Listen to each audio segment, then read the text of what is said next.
ಪಿತನ ಸುತನ ಮತ್ತು ಪವಿತ್ರಾತ್ಮರ ನಾಮದಲ್ಲಿ ಆಮೆನ್.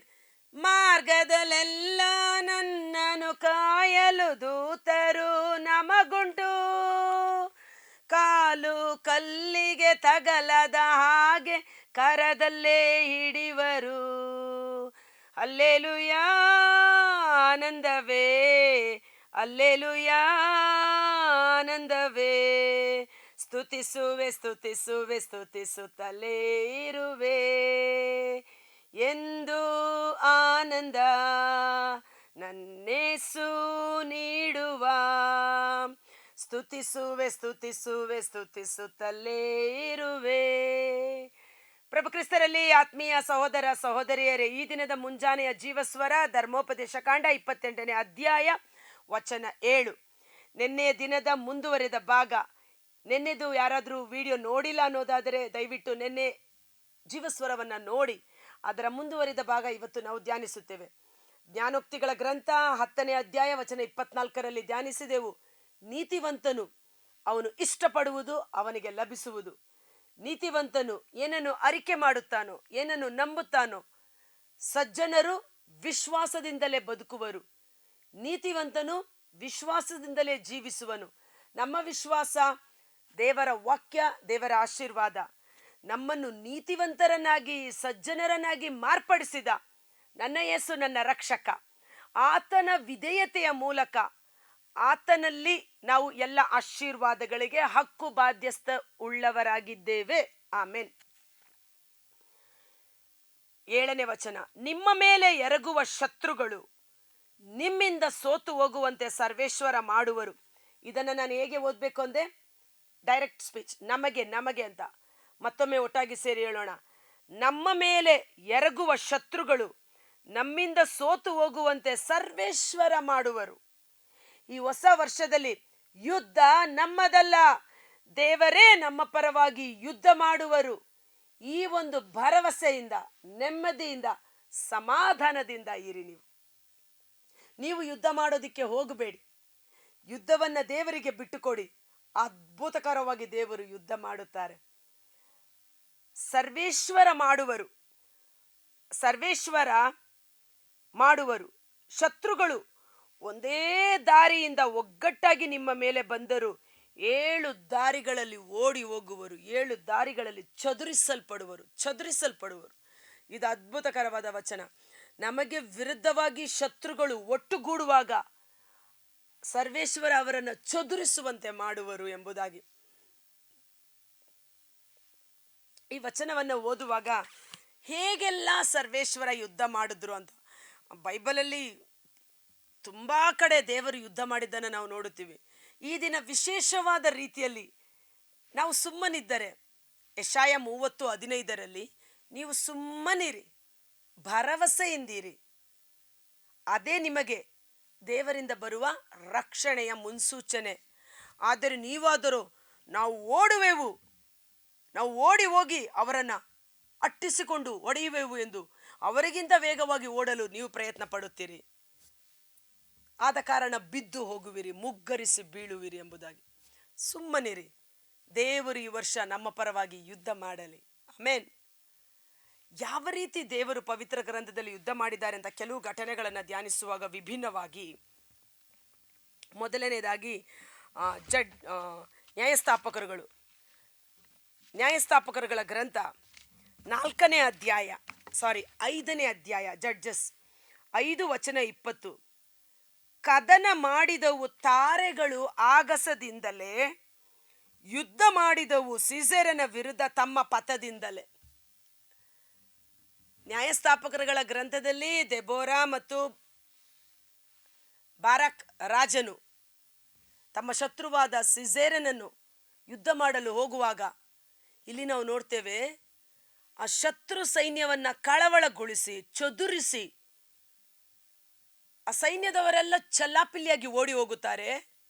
ಕೊನೆಗೆ ಆ ಒಂದು ಸಿಸೇರನ್ ಎಂಬ ರಾಜ ಯಾಯೇಲಳ ಗೂಡಾರದ ಬಳಿ ಬಾಗಿಲು ತಟ್ಟಿ ನನಗೆ ಸಂರಕ್ಷಣೆ ಕೊಡು ಎಂದು ಒಳಗಡೆ ಹೋಗಿ ಅವಿತುಕೊಳ್ಳುತ್ತಾನೆ. ದೊಡ್ಡ ಸೈನ್ಯ ಸಮೇತವಾಗಿ ಬಂದ ಶತ್ರುಗಳು ಕ್ಷಣ ಮಾತ್ರದಲ್ಲಿ ಅವರ ದೊಡ್ಡ ಸೈನ್ಯ ಚದುರಿಸಲ್ಪಟ್ಟವು. ಹೇಗೆಂದರೆ ಕದನವಾಡಿದವು ತಾರೆಗಳು ಆಗಸದಿಂದಲೇ, ಆಕಾಶದಲ್ಲಿರುವ ನಕ್ಷತ್ರಗಳು ಯುದ್ಧ ಮಾಡಿದವು. ಅದ್ಭುತಕರವಾದ ಘಟನೆ. ಆಕಾಶದಲ್ಲಿರುವ ನಕ್ಷತ್ರಗಳು ಯುದ್ಧ ಮಾಡಿದವು ಸೀಸರನ ವಿರುದ್ಧ ತಮ್ಮ ಪಥದಿಂದಲೇ. ಯಾವ ರೀತಿ ನಕ್ಷತ್ರಗಳು ಯುದ್ಧ ಮಾಡಿದವು ಗೊತ್ತಿಲ್ಲ. ಬಹುಶಃ ಆ ಸಮಯದಲ್ಲಿ ಕಾರ್ಗತ್ತಲನ್ನು ಉಂಟು ಮಾಡಿರಬಹುದು. ಅವರಿದ್ದ ಸ್ಥಳದಲ್ಲಿ ಕತ್ತಲನ್ನು ಉಂಟು ಮಾಡಿ ನಕ್ಷತ್ರಗಳು ತಮ್ಮ ಪಥದಿಂದಲೇ ಸಂಚರಿಸಿ ಮೂವ್ ಮಾಡಿರಬಹುದು. ತಬ್ಬಿಬ್ಬಾದ ಶತ್ರು ಸೈನ್ಯ ಕುರುಡರಂತೆ ತಡವರಿಸಿಕೊಂಡು ಚಲ್ಲಾಪಿಲ್ಲಿಯಾಗಿರಬಹುದು. ಕೊನೆಗೆ ಒಬ್ಬ ಹೆಂಗಸಿನ ಕೈಯಲ್ಲಿ ಆ ಶತ್ರು ರಾಜನನ್ನ ದೇವರು ಸಂಹರಿಸುವಂತೆ ಯಾಯೇಲಳನ್ನ ಅಭಿಷೇಕ ಮಾಡಿದ್ದನ್ನ ನಾವು ನೋಡುತ್ತೇವೆ. ಸೊ ಆ ದಿನದ ಯುದ್ಧಕ್ಕೆ ಕಾರಣ ದೆಬೋರಳು ಮತ್ತು ಆ ರಾಜ ಅಲ್ಲ, ಅವನ ಸೈನ್ಯ ಸಮೂಹ ಅಲ್ಲ. ಬದಲಿಗೆ ಸರ್ವೇಶ್ವರ ಅವರ ಪರವಾಗಿ ಹೋರಾಡಿ ಆಕಾಶದಲ್ಲಿರುವ ನಕ್ಷತ್ರಗಳು ಯುದ್ಧ ಮಾಡಿ ಜಯವನ್ನ ತಂದುಕೊಡಲು ಸಾಧ್ಯವಾಯಿತು.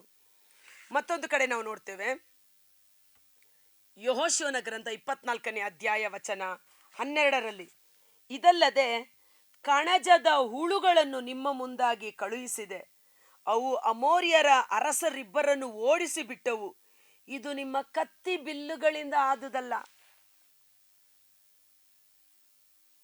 ಕಣಜದ ಹುಳುಗಳು ಅಮೋರಿಯದ ಅರಸ ಸಿಹೋನನನ್ನು, ಬಾಷಾನಿನ ಅರಸ ಓಗ, ಯೆಹೋಶುವ ಮತ್ತು ಇಸ್ರಾಯೇಲರು ಹಾಲು ಜನ ಹರಿಯುವ ಕಾನಾನ್ ನಾಡನ್ನ ತಲುಪದಂತೆ ಅವರಿಗೆ ದಾರಿ ಬಿಡದೆ ಅಡ್ಡಗಟ್ಟಿ ಅವರ ವಿರುದ್ಧ ದಂಗೆ ಎದ್ದು ಯುದ್ಧ ಮಾಡಲು ಬಂದಾಗ ದೇವರು ಹೇಳ್ತಾರೆ, ನೀವೇನ್ರಪ್ಪ ಮಾಡಿದ್ರಿ? ಯೆಹೋಶುವ ಹೇಳ್ತಾನೆ, ನಾವೆಲ್ಲಿ ಯುದ್ಧ ಮಾಡಿದೆವು? ಅಮೋರಿಯರು ಮತ್ತು ಅಮೋರಿಯರ ಅರಸ ಓಗ, ಇನ್ನೊಂದು ಅರಸ, ಇವರ ವಿರುದ್ಧ ನಾವು ಯುದ್ಧ ಮಾಡಿಲ್ವಲ್ಲ. ದೇವರೇ ಕಣಜದ ಹುಳುಗಳನ್ನ ಕಳುಹಿಸಿ ಆ ಶತ್ರು ಸೈನ್ಯವನ್ನ ಸಂಹರಿಸಿ ಅವರು ಓಡಿ ಬಿಡುವಂತೆ ಚದುರಿಸಲ್ಪಟ್ಟರಲ್ಲವೇ. ಇದು ನಮ್ಮ ಕತ್ತಿ ಬಿಲ್ಲುಗಳಿಂದ ಆದುದಲ್ಲ, ಇದು ದೇವರಿಂದಲೇ ಆದುದು. ಭಯ ಪಡಬೇಡಿ, ದೇವರಲ್ಲಿ ವಿಶ್ವಾಸದಿಂದಿರಿ. ನೀತಿವಂತನು ಬಯಸುವುದು ಅವನಿಗೆ ಸಂಭವಿಸುವುದು. ನೀತಿವಂತನಿಗೆ ಸಂಭವಿಸುವ ಕಷ್ಟಗಳು ಅನೇಕ, ಆದರೆ ಪ್ರಭು ಎಲ್ಲವುಗಳಿಂದ ಬಿಡುಗಡೆ ಮಾಡುವುದು ನಿಶ್ಚಯ. ನೀತಿವಂತನು ವಿಶ್ವಾಸದಿಂದಲೇ ಬದುಕುವನು. ನಮ್ಮ ವಿಶ್ವಾಸ ಏನು? ಯುದ್ಧ ನನ್ನದಲ್ಲ, ನನ್ನ ಯೇಸು ನನ್ನ ರಕ್ಷಕ ನನ್ನ ಪರವಾಗಿ ಯುದ್ಧ ಮಾಡುವರು ಎಂಬುದಾಗಿ. ಮತ್ತೊಂದು ಕಡೆ ನೋಡಿ, ಅಲ್ಲಿ ನಕ್ಷತ್ರಗಳು ಯುದ್ಧ ಮಾಡಿದವು, ಇಲ್ಲಿ ಕಣಜದ ಹುಳುಗಳನ್ನು ಕಳುಹಿಸಿ ಆ ಗುಂಪನ್ನ ಚದುರಿಸಿದರು. ಮತ್ತೊಂದು ಕಡೆ ನೋಡ್ತೀವಿ, ಯೆಹೋಶುವನ ಗ್ರಂಥ 10ನೇ ಅಧ್ಯಾಯ ವಚನ 11,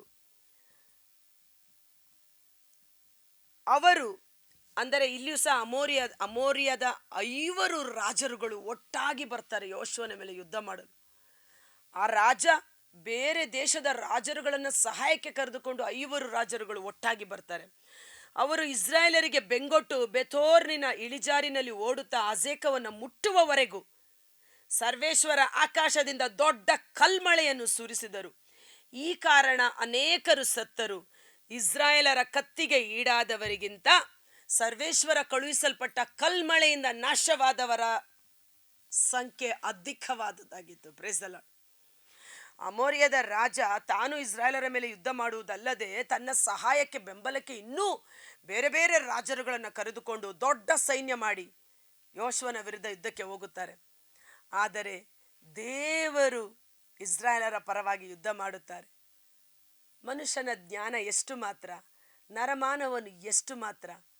ಜೀವ ಸ್ವರೂಪನಾದ ದೇವರ ಕೈಯಲ್ಲಿ ಸಿಕ್ಕಿ ಬೀಳುವುದು ಅದೆಷ್ಟು ಭಯಂಕರ.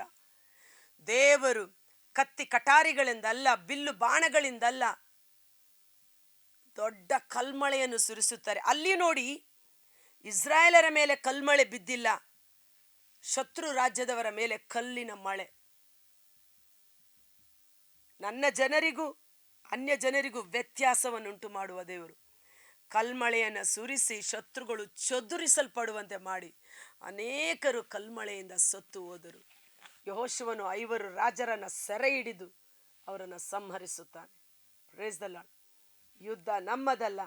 ಈ ಹೊಸ ವರ್ಷದಲ್ಲಿ ದೇವರು ನಮ್ಮ ಪರವಾಗಿ ಯುದ್ಧ ಮಾಡುವರು. ನಾವು ಸಮಾಧಾನದಿಂದಿರೋಣ, ಭರವಸೆಯಿಂದಿರೋಣ. ಕರ್ತರಾದ ಯೇಸುವೇ, ಮುಂಜಾನೆ ಜೀವಸ್ವರವನ್ನು ಆಲಿಸುತ್ತಿರುವ ಪ್ರತಿಯೊಬ್ಬ ಸಹೋದರ ಸಹೋದರಿಯರು, ಅವರ ಕುಟುಂಬಗಳನ್ನು ನಿಮ್ಮ ಕರಗಳಿಗೆ ಸಮರ್ಪಿಸುತ್ತೇನೆ. ದಾವೀದರಸನು ಹೇಳುವ ರೀತಿಯಲ್ಲಿ, ನನ್ನ ಶತ್ರುಗಳು ನನ್ನ ತಲೆಗೂದಲಿನಷ್ಟು ನನಗೆ ಅಪಾರವಾಗಿದ್ದರು, ನಾನು ಯಾವುದೇ ತಪ್ಪು ಮಾಡದೇ ಇದ್ದರೂ ಕಾರಣವೇ ಇಲ್ಲದೆ ಅವರು ನನ್ನ ಮೇಲೆ ಆಪಾದನೆಗಳನ್ನು ಹೊರಿಸುತ್ತಾ ಶತ್ರುಗಳಾಗಿ ಮಾರ್ಪಟ್ಟರು. ಆದರೆ ಸರ್ವೇಶ್ವರನಾದ ದೇವರು ನನ್ನೊಂದಿಗಿದ್ದು ಆ ಶತ್ರುಗಳಿಂದ ನನ್ನನ್ನು ಸಂರಕ್ಷಣೆ ಮಾಡಿ, ಆ ಶತ್ರುಗಳ ಮೇಲೆ ನನಗೆ ಜಯವನ್ನು ತಂದುಕೊಟ್ಟು, ಆ ಶತ್ರುಗಳು ಚದುರಿಸುವಂತೆ ಮಾಡಿದ ನನ್ನ ಯೇಸು ನನ್ನ ರಕ್ಷಕನಿಗೆ ಸ್ತೋತ್ರವಾಗಲಿ ಎಂದು ನುಡಿದ ರೀತಿಯಲ್ಲಿ ಈ ವರ್ಷದಲ್ಲಿ ನಮಗೆ ವಿರುದ್ಧವಾಗಿ ಕಾರ್ಯ ಮಾಡುವ ಶತ್ರುಗಳ ಮೇಲೆ ದೇವರ ಹಸ್ತ ಕಾರ್ಯ ಮಾಡಲಿ.